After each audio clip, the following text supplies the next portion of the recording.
Bienvenidos a la lección número 2. Estamos ahora en el objetivo número 2. Habíamos quedado la semana anterior en este punto y hoy vamos a avanzar con este objetivo. El objetivo número 2 dice identificar 4 maneras específicas según las cuales creció Jesús. O sea, tenemos que observar el crecimiento de Jesús en la tierra y de este crecimiento vamos a identificar 4 maneras específicas según las cuales creció Jesús. Hemos visto que Jesucristo debe ser nuestro mejor ejemplo y su estatura nuestra meta. Para ser específicos, la Biblia nos dice que Jesús creció o maduró en 4 áreas básicas. Vamos con la aplicación número 5. Lea el libro de Lucas capítulo 2, versículo 52. Los que tienen Biblias podemos ir a la lectura de Lucas capítulo 2, versículo 52.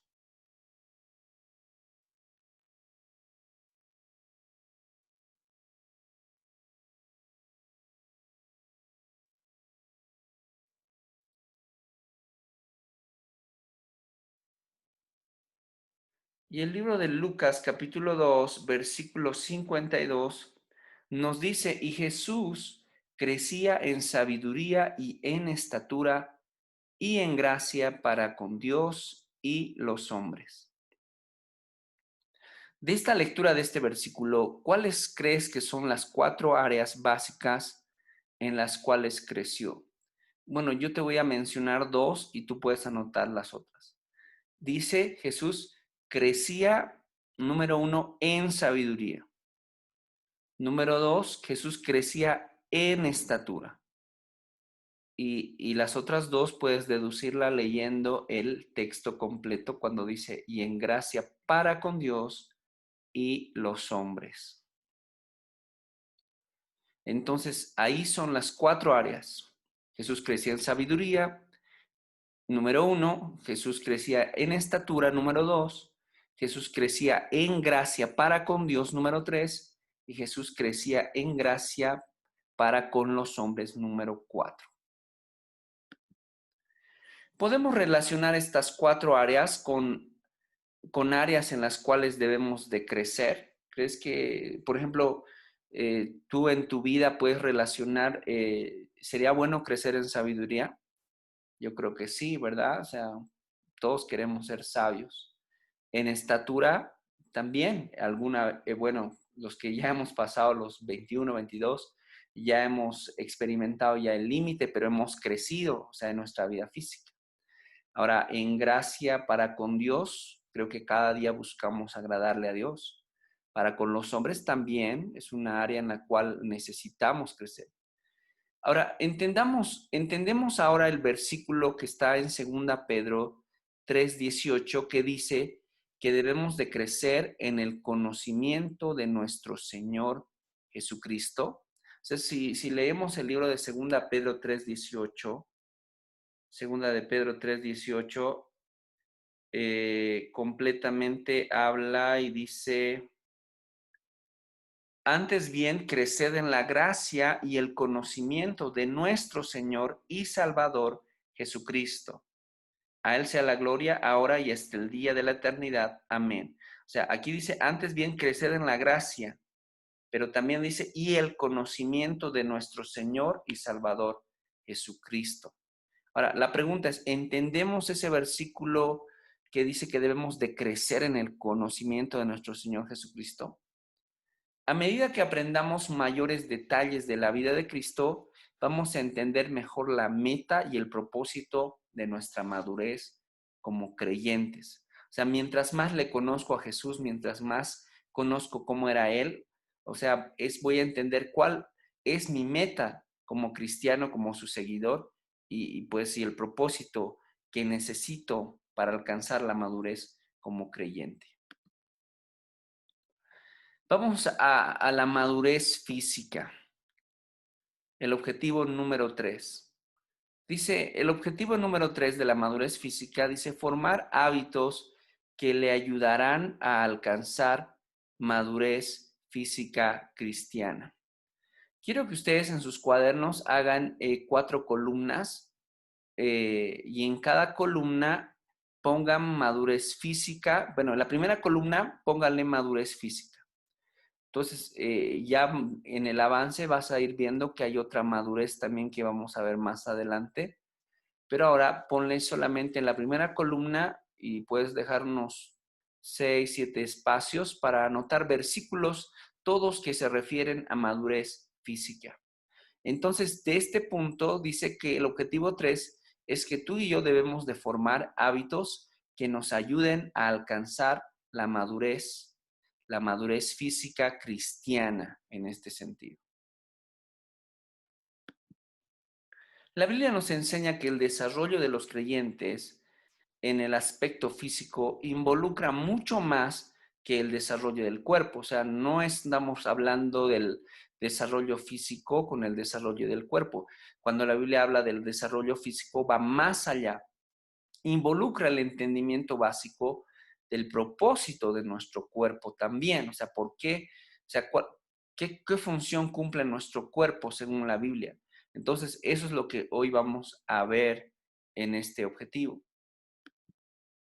La madurez física para el creyente incluye, por ejemplo, la manera en que tratamos a nuestro cuerpo de acuerdo con la voluntad de Dios. ¿Cómo trato yo este cuerpo?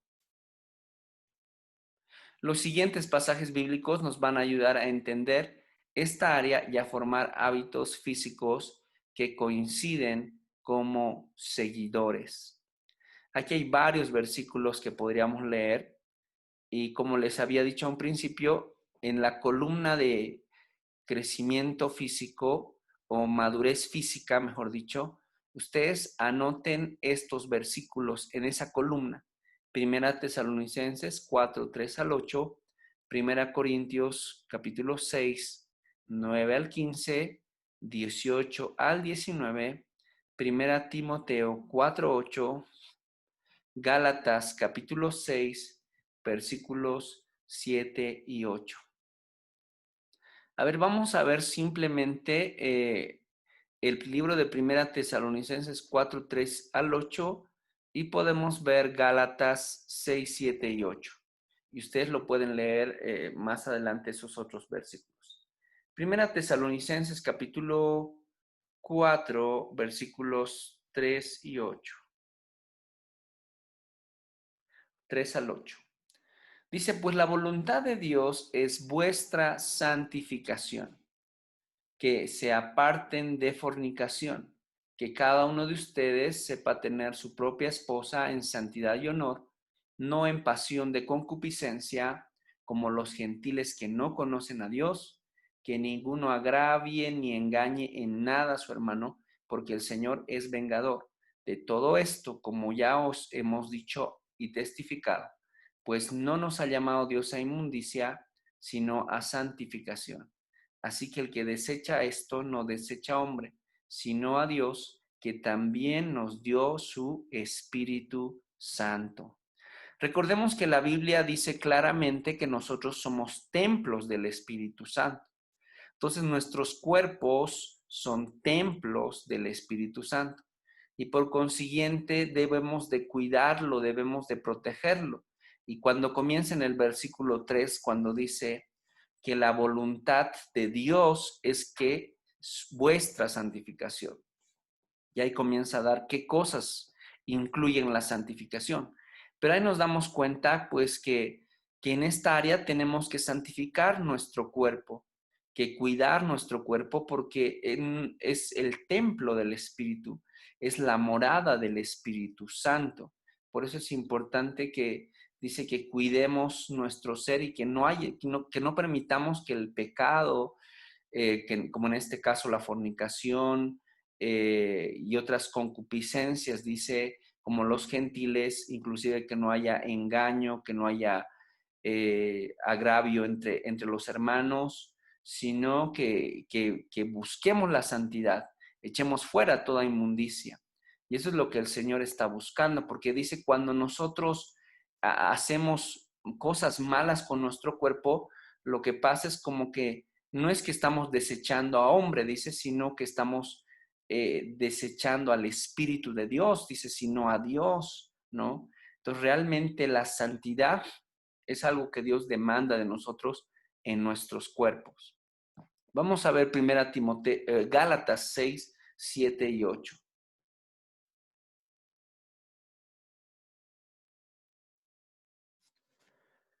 Y Gálatas 6, 7 y 8 dice, no os engañéis, Dios no puede ser burlado, pues todo lo que el hombre sembrare, eso también segará. Porque el que siembra para su carne, de la carne segará corrupción, mas que el que siembra para el espíritu, del espíritu segará o recogerá vida eterna. Entonces, esto habla de que tenemos que aprender a sembrar en el espíritu, sembrar para el espíritu. O sea, que nuestro cuerpo sirva para exaltar al Espíritu Santo, glorificarle. Y pues en esto también nos demanda que tenemos que formar hábitos físicos que nos ayuden a poder vivir y entender que nuestros cuerpos son el templo del Espíritu, que es la morada, y aprender a sembrar para el Espíritu, porque si sembramos para el Espíritu, vamos a cosechar vida eterna. Entonces, seguramente ya han notado en la columna de físico o madurez física estos versículos que están en esta parte. Vamos a continuar. La aplicación número 6 dice, hay una pregunta, dice, ¿qué dice en 1 Corintios capítulo 6, 9, 10 sobre el destino de los que abusan de sus cuerpos en actos inmorales? O sea, cuando yo destino mi cuerpo para cosas que no están contempladas para la santidad, cosas que van en contra de los principios, los mandamientos de Dios, ¿cuáles son los resultados? Por eso dice, ¿qué dice en 1 Corintios capítulo 6, 9 y 10? A ver. 1 Corintios capítulo 6, versículos 9 al 10 dice, ¿no sabéis que los injustos no heredarán el reino de Dios? Pregunta. No erréis, y ahí comienza a dar una lista de personas que no van a heredar el reino de Dios. Dice, ni los fornicarios, ni los idólatras, ni los adúlteros, ni los afeminados, ni los que se echan con varones, ni los ladrones, ni los avaros, ni los borrachos, ni los maldicientes, ni los estafadores, y termina con la oración, heredarán el reino de Dios. O sea, todos esos pecados que se mencionan tienen que ver con pecados que cometemos con nuestros cuerpos. Y pues en esta parte, cuando dice esto y la pregunta surge, dice, ¿qué destino van a tener los que abusan de sus cuerpos en actos inmorales? Entonces el inciso habla severamente, serán severamente castigados, serán separados de la iglesia, no heredarán el reino de Dios. Ustedes tienen que tomar la decisión de cuál es la respuesta.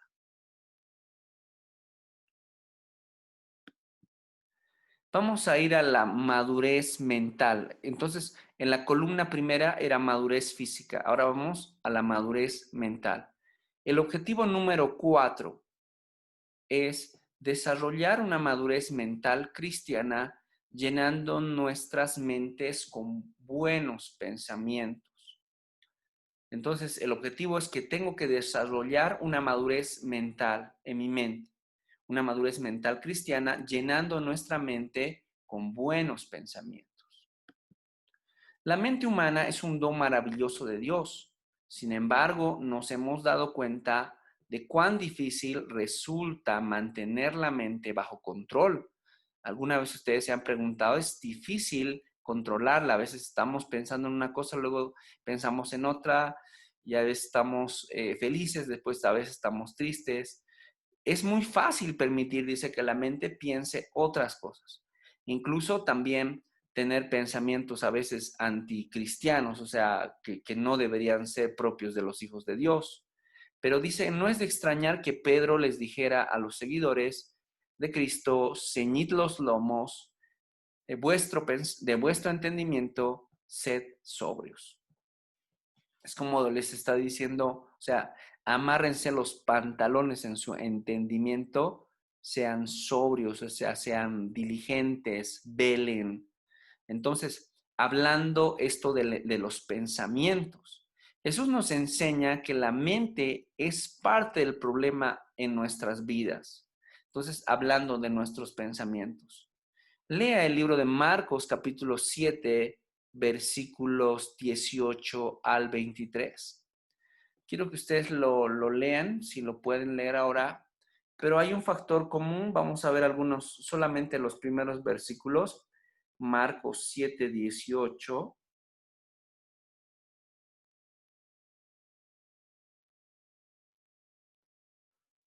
Marcos 7, 18 al 23 dice, Él les dijo, ¿también vosotros estáis así sin entendimiento? Pregunta. ¿No entendéis que todo lo de fuera de que entra en el hombre no le puede contaminar? Porque no entra en su corazón, sino en el vientre y sale a la letrina. Esto decía haciendo limpios todos los alimentos, obviamente. Pero decía que lo del hombre sale, eso contamina al hombre, porque de dentro del corazón, porque dentro del corazón de los hombres salen los malos pensamientos, los adulterios, las fornicaciones, los homicidios, los hurtos, las avaricias, las maldades, el engaño, la lascivia, la envidia, la maledicencia, la soberbia, la insensatez. Y todas estas maldades de dentro salen y contaminan al hombre. Entonces, el factor común de dónde provienen las malas cosas de las personas es, dice, de dentro del corazón de los hombres, de donde salen los malos pensamientos. Entonces, de ahí es donde provienen las malas cosas que hacen las personas. Y cuando la Biblia muchas veces habla del corazón, también habla, digamos, de que se refiere a la mente, ¿no? Se refiere a los pensamientos que tenemos, que ahí necesitamos nosotros transformar esos pensamientos para que pues nuestras vidas comiencen a alcanzar la medida de la estatura de la plenitud de Cristo. En realidad, dice, puede ser pecaminoso si permitimos que la mente imagine lo que no debe. Escriba en su cuaderno, en la columna que le han puesto mental, madurez mental, los siguientes pasajes bíblicos. Mateo capítulo 5, versículo 28, Marcos 7, 18 al 23, Filipenses 4, 8, Segunda Corintios 10, 4 al 5 y Primera de Pedro 1, 13. Vamos a leer simplemente los primeros, el primer versículo que está en Mateo 5, 28 y 2 Corintios 10, 4 y 5. Mateo 5, 28. En Mateo 5, 28 nos dice la palabra, pero yo os digo que cualquiera que mira a una mujer para codiciarla, ya adulteró con ella en su corazón. Entonces aquí hablamos de que ya podemos pecar simplemente con el hecho de mirar y codiciar a alguien que no nos pertenece o a algo que no nos pertenece, estamos cometiendo un pecado. Entonces esto también en el tema, pues cuando vemos, esto habla inclusive de los casados o las casadas.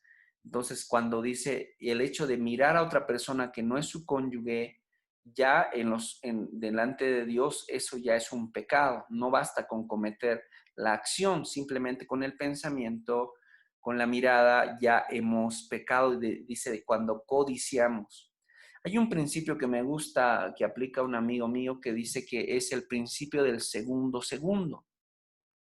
Y el segundo segundo tiene que ver con que el primer segundo, cuando yo estoy en la calle caminando, y a veces involuntariamente tengo un segundo para ver algo que no debo, pero ya el segundo segundo es pecado, porque el primer segundo, o sea, es involuntario, o sea, estoy caminando en la calle y veo algo, pero el segundo segundo ya es pecado porque el segundo segundo yo debería de mover mi cabeza, mover la mirada, o sea, darme la vuelta, etcétera.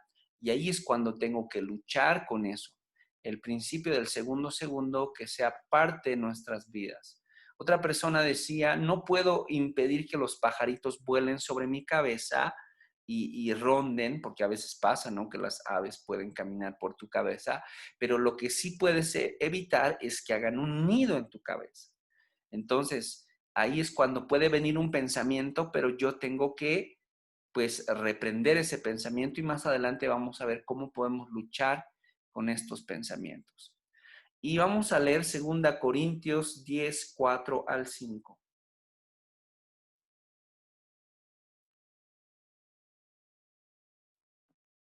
2 Corintios capítulo 10, versículos 4 y 5. Dice, porque las armas de nuestra milicia no son carnales, sino poderosas en Dios para la destrucción de fortalezas, derribando argumentos y toda altivez que se levanta contra el conocimiento de Dios y llevando cautivo todo pensamiento a la obediencia a Cristo. Entonces dice, porque las armas, si queremos pelear con esas cosas, las armas que Dios nos ha dado no son de esta tierra, no son las armas de este, no va a hacer golpearme, darme un lapo, digamos, para no pensar en cosas, dice, sino las armas que Dios nos ha dado son poderosas en Él y se pueden destruir fortalezas, murallas, etcétera, derribando argumentos y toda altivez que se levanta contra el conocimiento de Dios y llevamos cautivos todos nuestros pensamientos a la obediencia a Cristo. Bueno, vamos a continuar con nuestro objetivo número 4. Estamos en la parte de la madurez mental y vamos a anotar estos versículos en la columna de mental.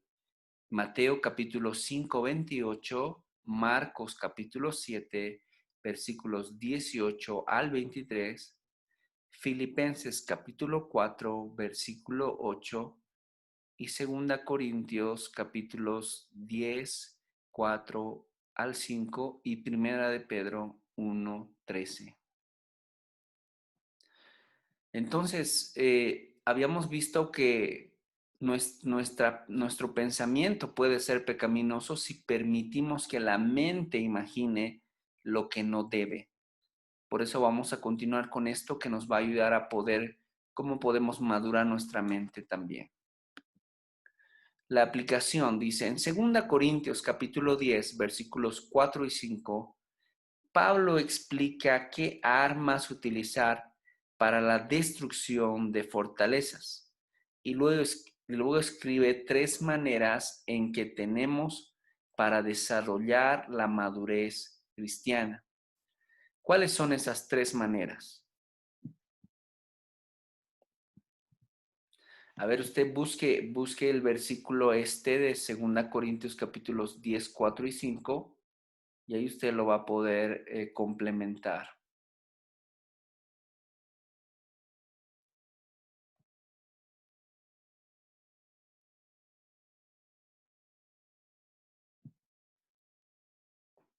Seguramente que si usted está leyendo este pasaje, estará deduciendo que hay unas 3 cosas que se mencionan ahí, que nos ayudan a cómo podemos nosotros destruir las fortalezas.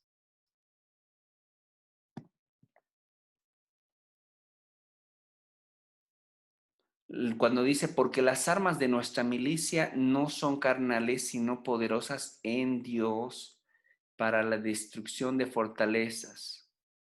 Entonces, y dice el versículo 5, derribando argumentos. Entonces, las 3 maneras, la primera es derribando argumentos, o sea, derribando cosas que el enemigo quiere ponernos, pensamientos. Lo primero que hay que hacer para desarrollar una madurez cristiana mental es derribar argumentos. Número 2 dice derribar toda altivez que se levanta contra el conocimiento de Dios. O sea, todo aquello que va en contra de Dios tenemos que derribarlo en nuestros pensamientos. Y el número 3, la tercera manera, es llevar cautivo todo pensamiento a la obediencia a Cristo. si nosotros derribamos argumentos que el enemigo quiere poner con decir no va a pasar nada con esto, etcétera, nosotros tenemos la capacidad para luchar con nuestra mente, agarrar las promesas de Dios y decir, yo creo, Señor, que tú tienes otra cosa mejor para mí. Además, tu palabra dice esto, que soy templo del Espíritu, etcétera. Entonces, vamos a derribar argumentos. Además, que vamos a derribar todo aquel conocimiento que se levanta en contra de conocer realmente a Dios. Y lo tercero, para nosotros vencer y destruir fortalezas, es llevar cautivo todo pensamiento a la obediencia a Cristo. O sea, si realmente lo obedeciéramos a Cristo, quizás muchas veces no pecaríamos, pero a veces no estamos llevando nuestros pensamientos cautivos a la obediencia a Cristo. Perdón, según Filipenses capítulo 4, versículo 8, ¿qué cosas debieran llenar nuestras mentes? Y habíamos leído lo que dice el Filipenses capítulo 4, versículo 8, por lo demás, hermanos, todo lo que es verdadero, todo lo honesto, todo lo justo, todo lo puro, todo lo amable, todo lo que es de buen nombre, si hay virtud alguna, si algo digno de alabanza, en esto pensad.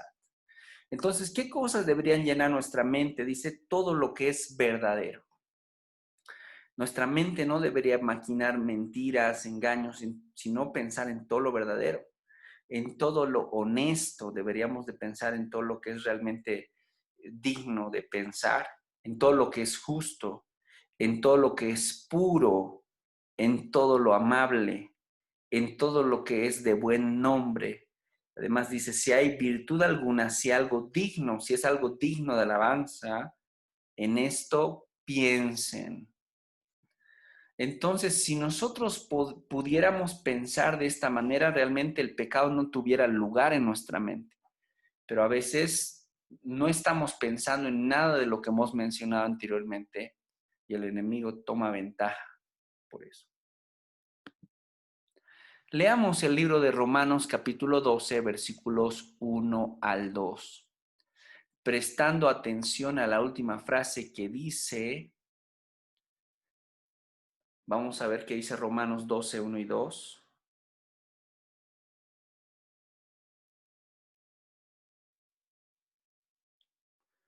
Así que hermanos, dice, os ruego por las misericordias de Dios que presenten vuestros cuerpos en sacrificio vivo, santo, agradable a Dios, que es vuestro culto racional.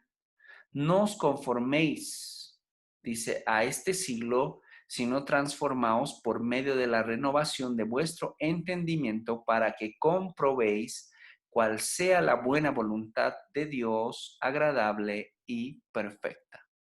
Si ponemos atención a la parte cuando dice comprobéis cuál sea la buena voluntad de Dios, agradable y perfecta. Nuevamente aparece aquí la palabra perfecto, o sea, que sea la voluntad de Dios agradable y perfecta. Recordemos que perfecto significa maduro, completo, íntegro.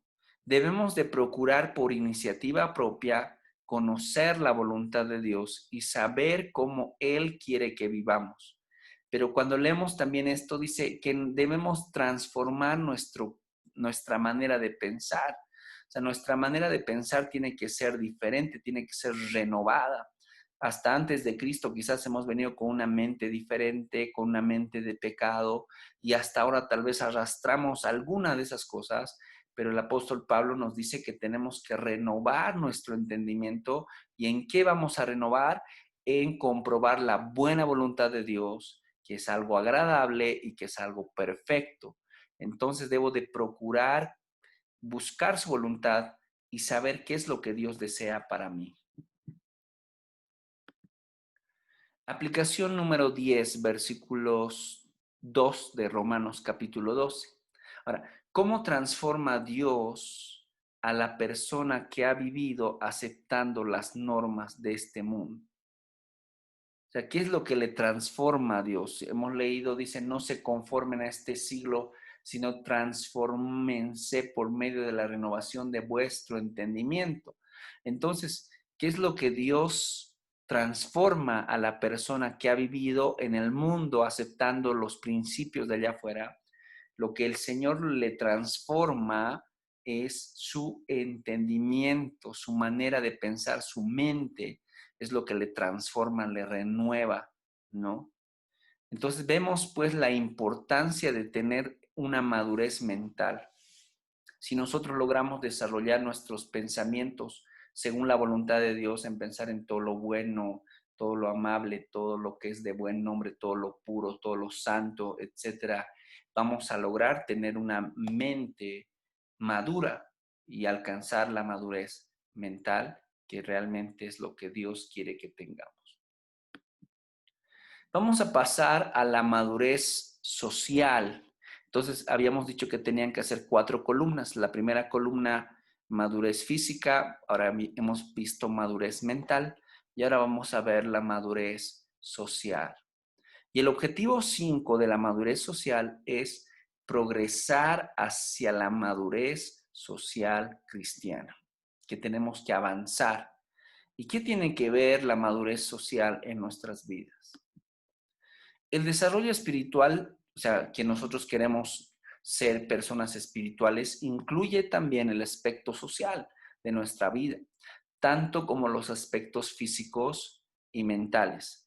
Podemos describir muchas áreas de nuestra experiencia social. Por ejemplo, en lo que deberíamos de mejorar es nuestra relación dentro de la familia, por los amigos, o sea, debe de haber una madurez dentro de la familia, entre nuestros amigos, si están casados en el matrimonio, en sus relaciones con el gobierno, con sus vecinos, etcétera.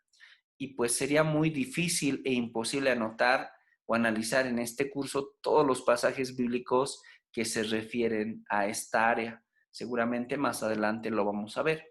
Pero en esta área de desarrollo social, como dice aquí, debemos de trabajar en nuestra familia, en nuestros amigos, el matrimonio, las relaciones con las autoridades, nuestros vecinos, etcétera. Escriba en su cuaderno, en la columna titulada Social, en la tercera columna, los siguientes pasajes. Salmo 101, Efesios capítulo 5 y Santiago 4, 4 al 5.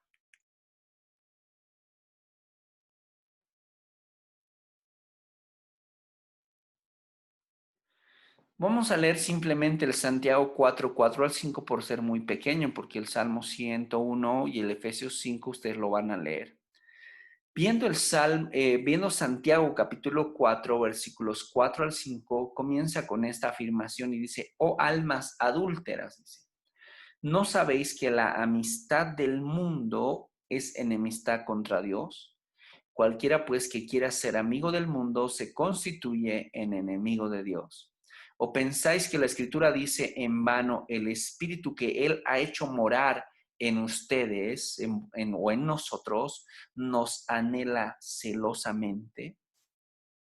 Entonces ahí habla de que debemos de aprender a desarrollar una amistad, pero ¿con quién? Antes que todo, una amistad con Dios.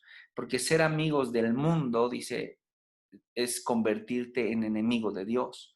Y cuando hablamos del mundo estamos hablando del sistema pecaminoso, de la corriente que está yendo en contra de Dios, etcétera. Y por eso también habla en el tema de nuestra madurez con nuestros amigos. O sea, nosotros tenemos que estar para ellos para hacer luz, pero si en algún momento yo veo que mis amigos me están llevando hacia el mal, pues tendré que decirles chao, hasta luego, hasta aquí nomás. Entonces, y esa parte de la madurez en nuestras amistades incluye eso también. Por eso dice, cualquiera que se convierta en amigo del mundo se convierte en enemigo de Dios. Y dice el versículo 5, o piensan que la escritura dice en vano, el espíritu que Él ha hecho morar en nosotros, el espíritu que habita dentro de nosotros, nos anhela celosamente. ¿Acaso piensan que está en vano escrito eso? Dice, sino que realmente el Espíritu de Dios nos anhela. Por eso se llama Espíritu Santo, porque anhela la santidad de nosotros. Y pues esa tiene que ser nuestra comunión con Él. En este gran capítulo de Efesios 5, bueno, si quieren lo podemos ir a ver simplemente a rasgos, vamos a verlo. Efesios capítulo 5, algunos versículos simplemente. Por ejemplo, en el versículo 1 dice, comienza a exhortarnos a que tratemos de conducirnos como debemos. Y el versículo 1 dice, sed pues imitadores de Dios como hijos amados. O sea, ¿a quién tenemos que imitarle? ¿A quién tenemos que parecernos? Dice, imitadores de Dios. Esa tiene que ser nuestra manera de cómo nos conducimos cada día en la vida, cuando vamos al trabajo, cuando vamos a una reunión de amigos, cuando salimos a la calle, etcétera. Nuestro modelo, nuestra mayor imitación tiene que ser imitadores de Dios como hijos amados. Y luego menciona las maldades que no debemos de cometer en el versículos 3 al 5. Dice, pero fornicación y toda inmundicia o avaricia, ni aun siquiera se nombre entre ustedes como conviene a los santos, ni palabras deshonestas, ni necedades, ni truanerías, o sea, palabras, o sea, dice sinvergüenzas, ¿no? Que no convienen, sino antes bien acciones de gracias. Porque sabéis esto, que ningún fornicario o inmundo o avaro que es idólatra tiene herencia en el reino de Dios. O sea, todas esas listas de cosas, palabras deshonestas, avaricia, inmundicia, necedades, o sea, chistes sucios, etcétera, no deben de haber, porque dice que todos los que practican esas cosas no tienen herencia en el reino de Dios. Y en el versículo 11 dice, hace énfasis en la forma en la que debemos de participar. A ver, como dice en el versículo 11, dice, y no participen de las obras infructuosas de las tinieblas, sino más bien reprendedlas. O sea, las obras de las tinieblas, o sea, no participemos en ellas. El capítulo termina con instrucciones sobre la piedad y la santidad en las relaciones matrimoniales desde el versículo 21, cuando habla someteos unos a otros en el temor de Dios. Las casadas estén sujetas a sus propios maridos como al Señor, porque el marido es cabeza de la mujer, así como Cristo es cabeza de la iglesia, la cual es su cuerpo y Él es su Salvador, así como la iglesia está sujeta, etcétera. Pero en el 25 dice, maridos amen a sus mujeres, así como Cristo amó a la iglesia y se entregó a sí mismo por ella para santificarla, habiéndola purificado en el lavamiento del agua por la palabra, a fin de presentársela a sí mismo una iglesia gloriosa, etcétera, que habla, pues ahí nos da las instrucciones de, primero, a quién tenemos que imitar, segundo, qué cosas malas debemos de evitar, y en el versículo 11 que dice que ni siquiera participemos de las obras de las tinieblas, y termina dándonos instrucciones de cómo deben ser nuestras relaciones dentro del matrimonio también. Lea en voz alta el Salmo 101. Esto va a ser como parte de su tarea, que ustedes lo van a leer el Salmo 101. Luego dice, debe de escoger en oración un área en la vida del salmista que quisiera para fortalecer su propia vida. Por ejemplo, usted cuando lea el Salmo 101 toca muchos temas, pudiera agarrar la honestidad del salmista, o pudiera agarrar la lucha contra la maldad o la pureza de vida en la familia, etcétera. Entonces, escoja una área de la vida del salmista que quisiera fortalecer para si yo quisiera ser honesto como el salmista, o quisiera, o sea, ser puro en mi casa, en mi hogar, que mi familia sea pura. Después de leer el Salmo 101, ¿qué área de su vida necesita fortalecer? Dios se preocupa para ayudarnos a crecer en cada área de nuestras vidas.